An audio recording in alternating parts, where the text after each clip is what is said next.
بسم الله الرحمن الرحيم. عن أبي هريرة رضي الله عنه أن رسول الله صلى الله عليه وسلم قال: يقول الله تعالى: ما لعبد المؤمن عندي جزاء إذا قبضت صفيه من أهل الدنيا ثم احتسبه إلا الجنة. رواه الإمام البخاري في صحيحه. سامعین کرام و ناظرین اعظام، بخاری شریف کی ایک روایت، ایک حدیث میں نے آپ کے سامنے ابھی پڑھی ہے۔ روایت کا مفہوم یہ ہے، خلاصہ یہ ہے، یہ حدیث قدسی ہے۔ اللہ کے رسول صلی اللہ علیہ وسلم ارشاد فرماتے ہیں کہ اللہ تعالیٰ نے ارشاد فرمایا ہے کہ میرے مومن بندے کے لیے میرے پاس جنت کے علاوہ کوئی بدلہ نہیں ہے۔ کب، کس صورت میں؟ فرمایا اذا قبضت صفیہ من اہل الدنیا، جب میں اس کے محبوب چیز کو لیتا ہوں، اپنے مومن بندے کی کسی محبوب چیز کو میں لے لیتا ہوں تو اس کے بدلے میں جنت ہے، جنت کے علاوہ کچھ بھی نہیں ہے۔ لیکن دوسری روایتوں سے ہمیں پتہ چلتا ہے کہ جب وہ صبر کرے، اسی لیے اسی حدیث میں آگے لفظ ہے ثم احتسبہ الا الجنہ، کہ جب وہ ثواب کی امید رکھتا ہو تو جنت کے علاوہ کوئی اور بدلہ نہیں ہے۔ یقیناً ہماری محبوب چیزوں کی فہرست لمبی ہے۔ ہمارے والدین بھی ہمارے لیے محبوب ہیں، ہماری اولاد بھی ہمارے لیے محبوب ہیں، ہمارے بچے اور ہماری بچیاں بھی محبوب ہیں، ہمارے لیے مال و دولت سے بھی محبت ہے، ہمیں اپنی صحت سے بھی محبت ہے، ہمیں اپنے گھر اور دیگر چیزوں سے محبت ہے۔ یقیناً محبوب چیز کی ایک لمبی فہرست ہے۔ تو اللہ تعالیٰ نے فرمایا، جیسا کہ میں نے کہا کہ حدیث قدسی ہے، کہ میں اپنے مومن بندے کی کسی محبوب چیز کو لیتا ہوں اور پھر وہ صبر کر کے ثواب کی امید رکھتا ہے کہ اللہ تعالیٰ نے ہم سے یہ چیز لے لی، اللہ ثواب دے گا، میں صبر کرتا ہوں، تو جنت کے علاوہ کچھ اور بدلہ نہیں ہے۔ یقیناً ہماری زندگی میں حالات آتے ہیں، ہر طرح کے حالات آتے ہیں، خوشیاں بھی آتی ہیں اور غم بھی آتے ہیں، پریشانیاں بھی آتی ہیں، مسائل مشکلات بھی آتے ہیں، اور اسی طرح خوشی و مسرت کے ایام بھی آتے ہیں۔ دنیا میں کوئی انسان ایسا نہیں ہوگا جسے خوشیاں ہی خوشیاں ملی ہوں یا غم ہی غم ملے ہوں، ایسا نہیں ہے۔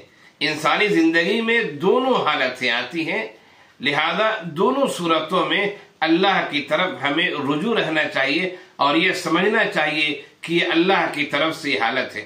ہماری محبوب چیز لے لی گئی، ہمارے والدین چلے گئے، انتقال کر گئے، آج نہ کل ہمیں بھی جانا ہے، ہمیں صبر کرنا ہے، برداشت کرنا ہے، اللہ تعالیٰ سے ان کے لیے دعائیں کرنی ہیں۔ ہماری کوئی محبوب چیز آل اولاد چلی گئی، یقیناً اللہ نے نعمت دی تھی، وہ اللہ کی امانت تھی، اللہ نے لے لی، اللہ کی مرضی، اللہ نے کیوں لے لی، اللہ کی مرضی ہے۔ تو ہمیں صبر کرنا چاہیے، اور صبر کرنے کی فضیلت یہی ہے کہ اللہ تعالیٰ ہمیں جنت دے گا۔ جزا فضا کرنا اور چیخنا، چلانا، شکوہ شکایت کرنا، ہنگامہ کرنا، یہ ایمان کی کمزوری کی دلیل ہے، یاد رکھیے، ضعف ایمان کی دلیل ہے، یاد رکھیے۔ اس کا مطلب ہے کہ ہمارا ایمان پختہ نہیں ہے۔ اللہ تعالیٰ کے ہاتھ میں، اس کے دست قدرت میں ساری کائنات کا نظام ہے، وہی ہمیں نعمتیں دیتا ہے، وہی ہم سے نعمتیں چھینتا ہے۔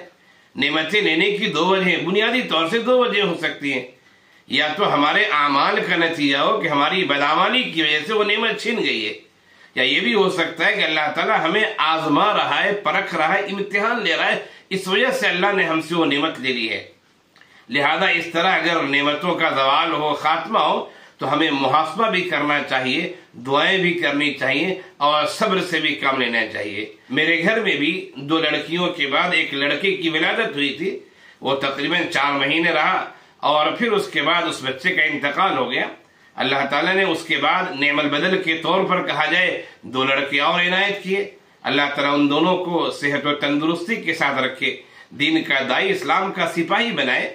یہ بتانے کا مقصد یہ ہے کہ اس طرح کے حالات، کہ اولاد کا انتقال کر جانا، محبوب چیز کا کھو جانا، کسی پریشانی، کسی ناگہانی مصیبت کا آ جانا، یہ انسانوں کے ساتھ لگا ہوا ہے۔ یہ ایسا نہیں ہے کہ ناگہانی مصیبت کسی پر نہ آتی، ایسا نہیں ہے، بلکہ یہ حالات لگے ہوئے ہیں۔ ہمیں جزا فضا سے کام نہیں لینا چاہیے، ہمیں شکوہ شکایت سے کام نہیں لینا چاہیے۔ ہمیں چیخ و پکار سے، ہنگامے سے بچنا چاہیے. ہم اللہ کی رجوع ہوں کہ اللہ یہ نعمت تو نے دی تھی، والدین کی نعمت تو نے دی تھی، اے اللہ تو نے انہیں اپنے پاس بلا لیا. اے اللہ اولاد کی نعمت تو نے دی تھی، تو نے بچیاں دی تھی ہمیں، تو نے بچے دیے تھے ہمیں. اے اللہ تو نے مال و دولت کی نعمت دی تھی، اے اللہ تو نے فلاں نعمت دی تھی، لیکن یہ امانت تیری تھی اور تو نے امانت واپس لے لی ہے. میرے مولا اس کا نعم البدل عنایت فرما دے اور صبر کی توفیق دے. اس طرح سے دعائیں کرنا چاہیے، اللہ کی طرف رجوع ہونا چاہیے. صبر کرنا اور دعا کرنا یہ اہل ایمان کا طریقہ ہے، یاد رکھیے. مصائب و مشکلات پر صبر کرنا، دعا کرنا یہ اہل ایمان کا طریقہ ہے، اور مصائب و مشکلات پر چیخنا، ہنگامہ کرنا یہ ایمان کے کمزور ہونے کی علامت ہے. تو جب اللہ تعالیٰ نے فرما دیا کہ اپنے بندے یعنی اپنے مومن بندے کی کسی محبوب چیز کو لیتا ہوں میں اور پھر وہ ثواب کی امید رکھتے ہوئے صبر کرتا ہے تو میرے پاس جنت کے علاوہ کچھ اور بدلہ نہیں ہے. تو اگر حالات اس طرح آ جاتے ہیں ہم تو یہی دعا کریں گے کہ اللہ تعالیٰ ایسے حالات سے، پریشانیوں سے، غم سے، مشکلات سے، مصائب سے، آزمائشوں سے اللہ ہم سب کو بچائے رکھے. اس لیے ہم ان آزمائشوں کو برداشت کرنے کے لائق نہیں ہیں. ہم کمزور دل ہیں، اعضاء و جوارح کے لحاظ سے کمزور ہیں، ذہن و دماغ کے لحاظ سے کمزور ہیں. ہم ان مصائب کو برداشت بھی نہیں کر سکتے، ہم سے صبر بھی کرنا مشکل ہو جائے گا. تو اللہ تعالیٰ حالات اعتدال کے ساتھ ہمارے ساتھ رکھے اور ہر طرح کی پریشانیوں سے اللہ محفوظ رکھے. اور اگر حالات آ جاتے ہیں جو انسانی زندگی کا ایک لازمی حصہ بھی ہم کہہ سکتے ہیں تو اللہ صبر کی ہمیں توفیق دے. اللہ تعالیٰ ہم سب کو شریعت پر چلنے والا بنائے.